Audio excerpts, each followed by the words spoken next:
नमस्कार किसान भाइयों, क्या आपके साथ कभी ऐसा हुआ है कि आपने जी तोड़ मेहनत की, धान की रोपाई भी समय पर की और जब पैदावार का समय आया तो नतीजा आपके मुताबिक नहीं मिला।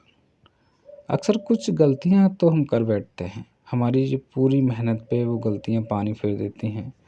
और ये मौका पता है आपको कब आता है? ये मौका आता है रोपाई के 20 से 30 दिन बाद। ये वो समय होता है जब आप कुछ खास बातों का आपको ध्यान रखना होता है। अगर उन सब बातों का आप ध्यान रखते हैं तो आपके धान के खेत में कलनों की संख्या इतनी हो जाएगी कि आप गिनते-गिनते थक जाएँगे।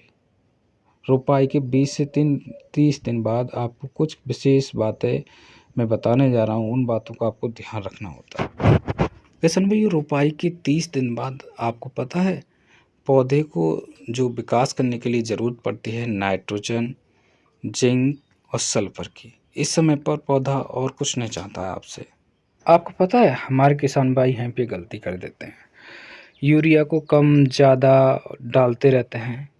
यूरिया को आप ज़्यादा डाल के कुछ फ़ायदा नहीं ले सकते। आप ज़्यादा डाल सकते हैं तो 2-4 दिन के लिए आपकी जो पौधे में हरापन है आ जाएगा, लेकिन उससे आपको नुकसान हो जाता है, क्योंकि यूरिया पौधे को ज़्यादा डालने से पौधा कमज़ोर कर देता है और थोड़े दिन के लिए हरापन और दूसरा फिर कीटों का अटैक बहुत बढ़ जाता है।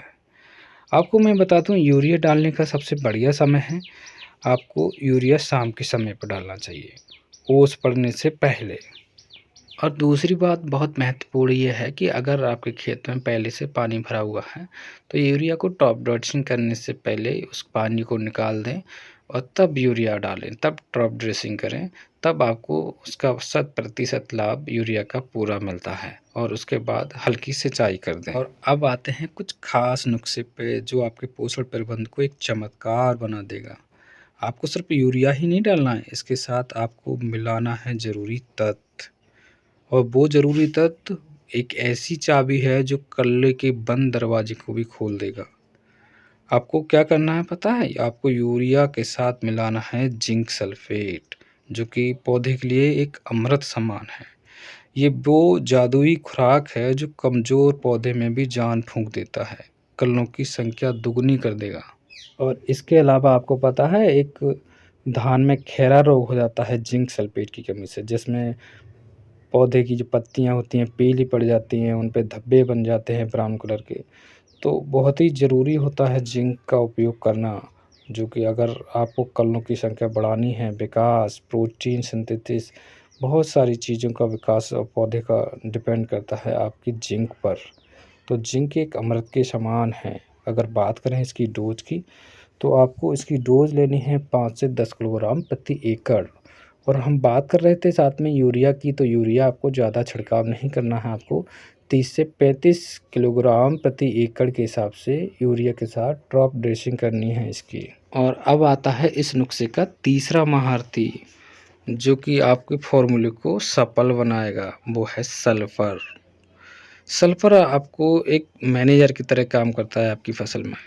इसका काम आप जानते हैं, ये सुनिश्चित करना रहता है कि आपने जो यूरिया, जिंक खेत में दिया है, उस पौधा 100% इस्तेमाल कर रहा है या नहीं कर पा रहा है।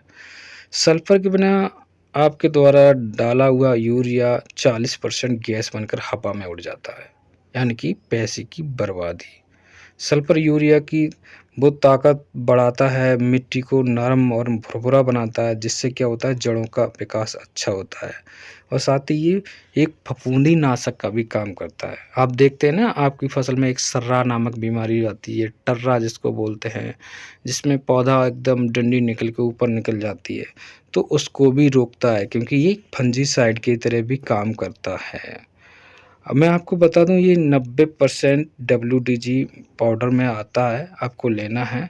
और इसकी मात्रा आपको जो रखनी है 3 से 5 किलोग्राम प्रति एकड़ रखनी है।